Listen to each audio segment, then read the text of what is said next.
Good morning and welcome to All Paths to God. Good morning. Today is a special service in memory of Gretchen Meixner. Now this is a service that we provide for anybody who would like it. We have these lovely little cards that you could make out in case you want a little service in memory of a special loved one. And I will put these up here. So we are going to begin our service with the opening prayer this morning. There is one Spirit, one source of good, one love, one life, which we all are a part of. We are one with the divine and one with each other, no matter how different we may seem. We are one family, God's family. And the love of family is what we are celebrating today. We come together each Sunday to strengthen our faith with the support and love from each person here. Our love runs deep and true, and we can rely and stand firmly on its foundation, and it will hold us up during trying times, and it will give us the courage to take one more step, to give it one more try, one more day. We can hold on if we hold to each other and believe that God is right here in this moment, in this day, in all ways, always with us. We give thanks for this truth, for this family, and we let our words of thanksgiving be released into the law of God with full trust. We let go of our littleness, and we let go of our fears and doubts, and we place our trust in the loving hands of God. We let go and let God. And so it is. Amen. Good morning, everyone. Good morning. Thank you for joining us. I believe.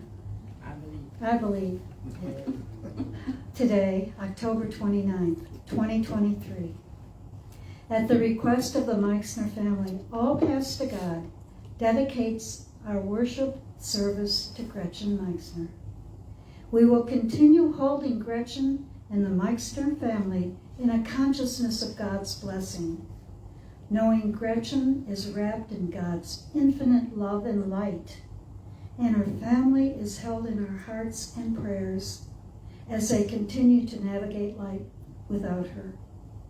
Though we do believe Gretchen is watching over them and showering her love upon them. At this time, I'd like to introduce Ruby Sage, who will recite a poem she wrote for Gretchen. Dandy, I know you were struggling. I know you were hurting. I just want you to know you were loved. I know that you didn't get to heal the wounds that you had. I know you had pain that you never got healed. Dandy, I believe that your spirit is in heaven and is free. Thank you, Ruby. Gretchen made her transition on October 27, 2022. So on this one-year anniversary of her passing, we honor her memory. She was known as Mom to many of us here at All Paths to God, and family was what was most important to her. She wore a silver charm bracelet that had a charm for each of her 6 children, 10 grandchildren, and 21 great-grandchildren. There was quite a bit of weight on her wrist, and she wore it as a badge of honor.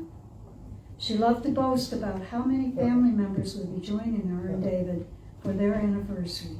It was always a very well-attended celebration, and she would literally glow with pride.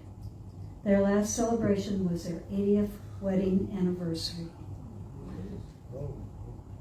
Another favorite part of Gretchen's life was making our prayer shawls. As time went on, she lost her sight and would knit the prayer shawls by feeling the stitches There were a few holes here and there because of her loss of sight, but nonetheless, each one of those was cherished. And she loved hearing the stories when people received them. They said you could feel the love and prayers in every thread. I hope you can feel the love and prayers in every thread too.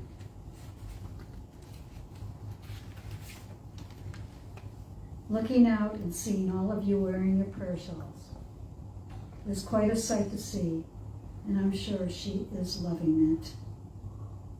You are all being wrapped in a hug from Gretchen. This was a reading from her memorial. There are some who bring a light so great to the world that even after they have gone, the light remains. The light she brought into the world is still emanating from her children, grandchildren, great-grandchildren, friends, neighbors, and everyone that was touched by her. And with all these prayer shawls being worn today, this room is very bright indeed. It is aglow with her love and her honor.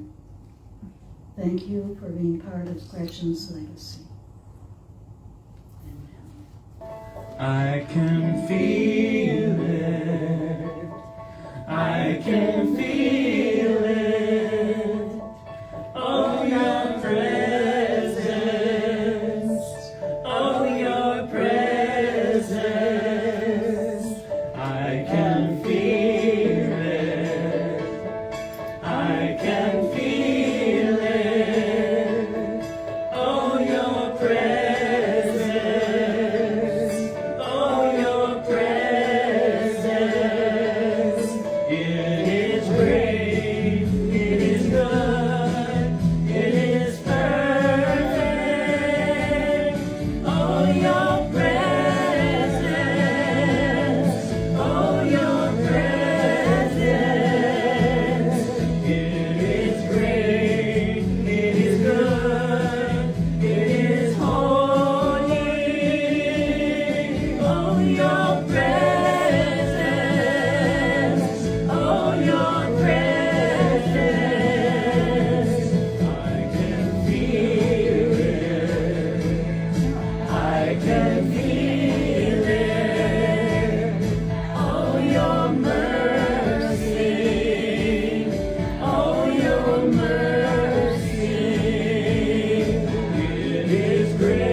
Good morning. This morning I love muffins. Good morning. So everybody go on your Facebook, go on the computer, hit share, like, send that out. We'll be viral by dinner time. I see the golden album now. I know Denise was supposed to be here and doing that today, but she has a beloved dog that was not able to stand, and she was preparing to have him put to sleep. Though I just got a text that he was a little better, so she's going to go another inch with him. But our love to you, Denise. Everybody? We love you, Denise. Standing room only. And your puppy. And your little dog, too. Little dog, too, says Dana. Who else? So I'd like to thank you all today.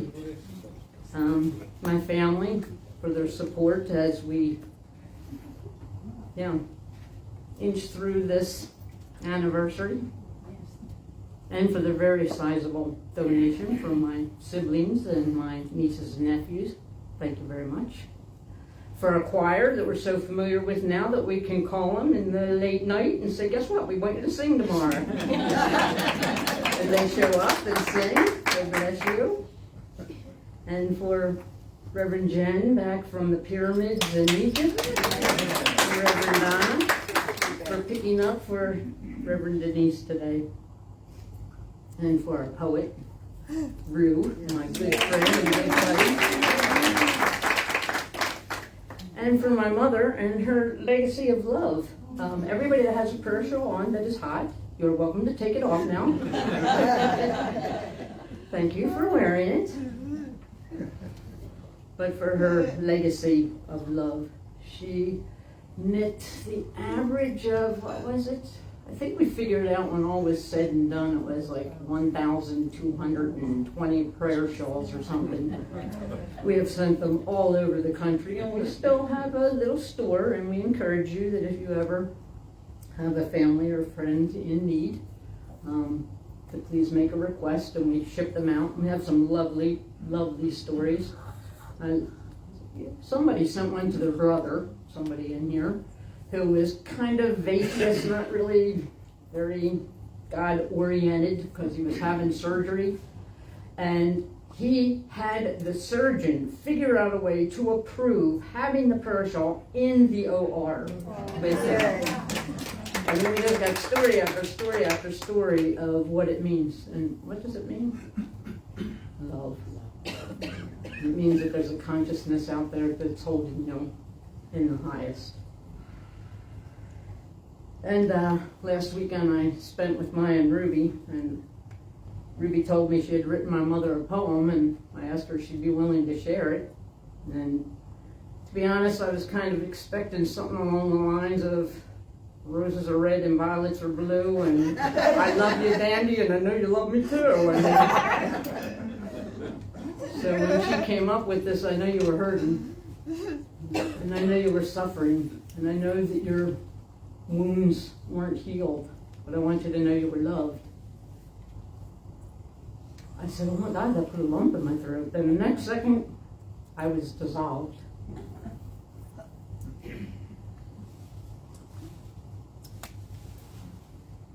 How insightful, really, how insightful to think of someone making a transition with unhealed wounds, with these burdens that we carry, to our very last moment. Well, I don't know why we carry these burdens in our heart for so long, when a presence and a power for good expresses in us and through us and as us, as all creation, making the Creator and its creation one. I mean, if we're all children of one truth, God, and one condition, good, then why is something other than or less than good so heavy and so persistent on our minds and in our hearts? Know the truth. The truth shall set you free. That's why earnest tones love to say and say and say and say and say, We are not held back in life by who we are. We are held back by who we think we're not. Because we don't think we're one with this love and peace and joy and harmony. And I, for one, I want love. I do not want unhealed wounds being my legacy, being that I step out of this physical existence with. But I'll be honest, I've been carrying more than my fair share of ouches and hurts and wounds. Especially recently. It's been mentally and emotionally a challenging time, and apparently I've been sharing that in my talks lately because I keep getting after service messages that say things like, think positive, cheer up, this too shall pass. So it's like, okay, what am I, Debbie Downer when I'm up there talking to everybody? And nothing lifts you faster than if you're having a struggle in your heart for people to say, oh, just cheer up. Don't you just smile inside right away and the whole weight of the world's lifted from you? And honestly, I know I'm not alone.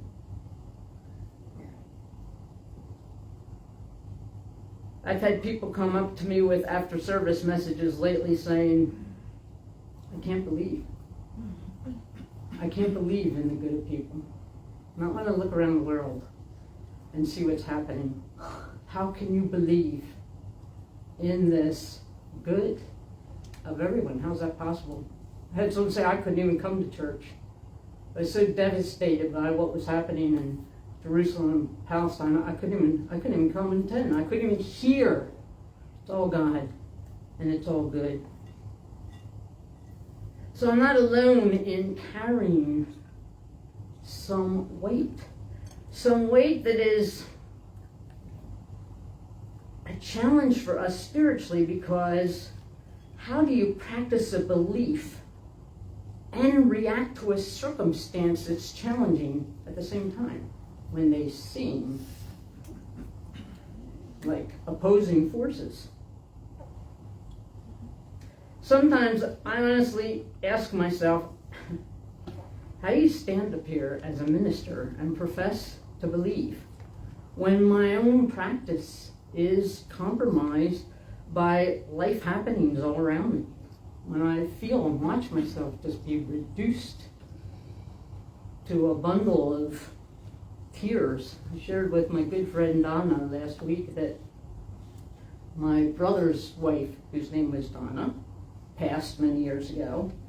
And I put that on my calendar so I could remember to call him and just give him that reach out and touch when it happened. Somehow it got translated into my alarm system. And if anybody knows Miss Morning Person, you know my brain doesn't even turn on until noon. So off goes the alarm, which I think is a text, and it says, Donna passed. I lost it. After Denise just been in the hospital thinking she had a heart attack, and I sobbed and sobbed, and I would say, why? This is impossible. This can't even possibly be true. Until 5 minutes later, the alarm went off again because I had a doze button, and I looked at it, and I was like, well, who keeps doing it? And I was like, oh my God. And I called Donna and said, oh my God, please. Please. Ouches, right? And we look at this little memorial that Denise does with all the candles. Those are our congregation members. Some of us have been here long enough to know every single person there that has been part of our congregation. So life can be challenging. Life can be hard. People can experience hurts in their hearts and loss and things that are way beyond their control. And I know people don't want to hear about challenges. They want to come to a Sunday service and hear a lifting, inspirational message. So do I, for that matter. But when I made a commitment to be a minister, I made a promise to myself that I would never be an example of hypocrisy. And it didn't take me long to realize that there is a very big difference between spiritual awakening, spiritual awareness and enlightenment, and spiritual embodiment. A very big difference between getting it in our heads and living it in our hearts. Consequently, I find the only way that I can honor the promise I made to myself not to be a hypocrite is to acknowledge the challenges on my spiritual path and to be committed to constantly hunting for solutions. Know the truth? And the truth shall set you free. That's why Ernest Holmes made it very clear that our spiritual development and our spiritual confidence and our spiritual security is completely dependent on our understanding the harmony between love and law of God and the difference between allowing the love of God and working the law of God. God, creator, source, the origin, whatever you want to call this one behind all that is love. And God always knows how to be God. Divine love always knows how to flow. And when divine love is activated, its activity is always good. This is the will of God. This is the way of God. When divine love is in the driver's seat, grace and good need no help. They need no direction. They just flow through our lives. What's our little saying that I saw in the church when I used to live on Ojai? If God is your co-pilot, think about changing seats. Right? So when divine love, that is something that already exists in and as every single one of us, is in the driver's seat, we need do nothing. Grace and good will show up and will flow. But thanks to eternal cosmic dancing between God's will and free will, our consciousness, our thoughts determine the degree to which divine love is in the driver's seat. The closer our heart rhythms vibrate in harmony with God vibes, the more we put divine love in the driver's seat. And the more we allow grace and good to flow into our experience. And we all know there are those, Jesus, Buddha, Amma, Muhammad, some contemporary, Deepak Chopra, I mean, we can probably come up with a list of them, that even when our outer conditions are in turmoil, their thoughts and their words are able to immediately tap right into God vibes and to put divine love in the driver's seat, the love that needs no direction.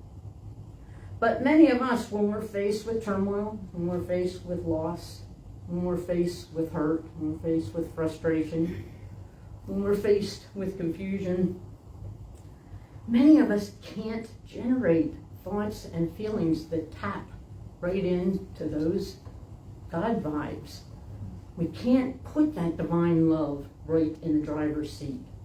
And if that's the case, then according to the principles we believe, our words and our thoughts and our feelings, for better or worse, positive or negative, they are in the driver's seat. They are what is determining what is unfolding in our lives and what is going to continue to unfold in your lives. And the law of God, which does require direction, must obey and produce form, produce a like experience around that what you would call your consciousness, the trajectory of your mind and your heart. And it is so hard when you're going through one hard thing after the next to say, why? Why is this happening, and how can we make it stop and knock it off? And you're so frustrated about it, and that exact frustration is in the driver's seat. Those confusing and those questions, how can I believe in peace with the world and the condition it is in? How can I? That is in the driver's seat. And each of us individually and us collectively are a powerful creative force. And if we can't tap in to the truth and God vibes, then what is playing out into creative law is our vibes. And what are our vibes? And I can tell you for sure, despite knowing the truth, and despite being absolutely certain that my words stir up feelings and stir up vibrations that activate a law, that create circumstances, I could look at my words over months and months and say they're not even close to what I want to experience in my life. Right? Just like I know you were suffering, I know you were hurting, I know your wounds weren't healed. How can that be throughout our life? Because where are our minds and where are our hearts? What is spinning in our consciousness? What is coming out of our mouths? Are we talking God vibes? Are we talking good and grace and peace and love and joy and harmony? Or are we talking about every little thing that's wrong with life, that's wrong with the world, that's wrong with our family, that's wrong with us, that's wrong with our body? It's very overwhelming, is it not? These words are words that are going to get us in bigger trouble. They're not going to get us out of trouble. They're going to get us in bigger trouble. It's like they have a mind of their own. And the truth of the matter is, they do have a mind of their own. Mine. Yours and yours and yours and yours and yours and yours and yours. So when we get into that, why me? Why is this happening to me? What did I do to invite this in my life? It's not fair. It's not right. I'm a good person. I wouldn't hurt anybody. I don't hurt anybody. As we get into that place, what is our heart feeling? I don't know about you, but my heart's just been breaking. It's just gotta pass. Whoop! Tears before I could even think about it, before I could even get my brain in gear. And that doesn't get stronger. That gets more fragile. If we keep nourishing it and feeding it, that gets more fragile. I knew that my words are contributing to making a mountain out of a molehill. This is one of my favorite metaphors. Because how do you make a mountain out of a molehill? You add dirt. You add words that add dirt. How do we make a mountain out of a war? Make a mountain out of the lack of peace? Make a mountain out of political strife? Add dirt. Add words. Add momentum to it. I knew better. I told myself I knew better. I still found I couldn't do better. Reminded me of a story my niece told me about a guy being thrown out of a bar for drunk and disorderly conduct. And when the police came, he got himself in even bigger trouble, mouthing off in kind of a very disrespectful way. And later, when he was sober, he said, I knew I had the right to remain silent. I just obviously didn't have the ability to. Well, we know, by virtue of our spiritual birthright, that we have the power to create desirable circumstances. We have the power to create peace on earth. We have the power to create ease and joy and harmony. Apparently, at times, we don't have the ability. That's why we're here. That's what we're about. It's very easy to learn principle. Because people who hear it and disagree, they're gone. They're in and out and they're gone. People who stay and come back, there's something that resonates with them that says, I feel truth to this. I feel something greater than me, and I don't feel a puppet to that. I feel like I have a role. I feel like I'm a participant with that. And as they discover that and realize this influences my life for good or bad, and my family, and my community, and my world, and we begin to take responsibility for that shift, we want to walk that journey. Sometimes we don't have the ability. So we get the information, and then we begin with a million strategies to just start to inch in a direction toward God vibes, toward truth vibes. So as believers, why can't we recover quickly when we're in that woe is me spot? It's because we calibrate our feelings and our vibrations to the environment. We adjust our feelings to the circumstances around us. And when we do that, we set aside our own personal feedback system that would connect us with this truth, with this higher power, with this centering energy. I just had my house remodeled, and I have a light switch in my kitchen, and the directions say push up, duh, to turn it on, push down to turn it off, duh. But in my personal experience, I discovered the opposite is true. I actually have to push it down to turn it on and push it up to turn it off. Fortunately, I can tell the difference between a lit room and a dark room. So that external experience, that external circumstance, that external direction of what I should be doing is not stronger than my internal feedback system that says, well, that's just wrong. I know the truth, so I'm going to do this, despite the fact that evidence out there is telling me something to the contrary. So I tune into it and I disregard what's out there. In our distress and in our moment-to-moment situations that are challenging, we're often unaware and unable to tune in to our feedback system. It's there. It's there. It's never been depleted, never been diminished, never been damaged. It's there. We don't have to create it. We don't have to call it. We don't have to do anything to bring it forward. We have to remove the obstacles that block it from flowing. So we have to be able to tune back into that system. And every single one of you have it. It's your feelings. If you're feeling pretty darn good, I'm telling you what, you are walking up that ladder toward God vibes. Regardless of what's going on around you, you are walking up that ladder toward God vibes. Because love is grace and good. If you're irritated and you're agitated and you're moaning and you're complaining and then you're sharing it with everybody else because there's no sense being in misery unless it can ruin everybody else's potential joy, then you know you're walking the opposite direction. And if we believe what we believe, it doesn't matter which side you're on, you're both creating our legacy. You're both creating our future circumstances. So if we don't want to make molehills of unresolved, unhealed, I'm sorry you're suffering. I know you've been angry. I know you haven't been able to make that better. If we don't want to make our frustrations and our worries and our fears be our legacy, what do? We tune in to this inner feedback system. We sense that what I'm saying, on the scale of things, it doesn't feel good. It's not making that person feel good. What I'm saying does make me feel good.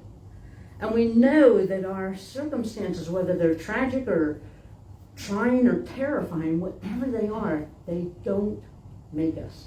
They don't define us, and they cannot control us because they're wrong. Those feelings simply are not the truth of who we are at our center. And they certainly don't need to be our life story or our lasting legacy or our soul signature on this world. So the next step for you, my friends, if you so choose to play yet another strategy, is ABC. We need to move ABC. We need to move from ache to belief to calm. Ache, and you can ache over anything: jealousy, frustration, anger, agitation, illness, worry. Ache to belief to calm. In your inner guidance system, that biofeedback system, the calm is the answer that we're moving in the right direction. What method you use to get there? There's probably as many methods as there are people. But we don't want to pretend, we don't want to ignore, we don't want to deny when we're in distress. Cry, be sad. I mean, you all know I had my father in the hospital weeks ago with mega steroids and antibiotics and all, white blood cell. And the whole time, before, during, and after, I'm fine. No, I feel fine. I don't feel anything wrong. Everything feels absolutely fine. That's not what we're looking for. We're not looking for fake fine. Because fake fine still has the vibration that's alive in us that is not a match with that God vibe. We are looking to be aware, to acknowledge, to burst into tears for 5 minutes, to do whatever it takes to, in the moment, interact with life experience, and to use that feedback of misery and uncomfort and things happening that are undesirable to invite us. Again, ABC. From ache to belief to calm. Since feeling and vibration is the only language that God understands, and the only language that the law obeys, it is only through our unique feelings of each one of our hearts that we can participate in the process of co-creation of the world that we all want to see and leave the legacy that we all want to see. And our legacy will leave a mark on this life and world only as it comes from our heart. So your mission, if you so choose to accept it, is to calibrate your feelings to your inner feedback system, ABC. Move from ache to belief to calm. Say it with me. Ache, belief, calm. Very good. Remember, feelings don't have brains. They have power. Amazing power to create, but they don't have brains. So be the brain. Move from A to B to C. We can't go back and make a new start, but we can start now and make a new ending. We are the people, now is the time, and this is the way. Namaste, my friends.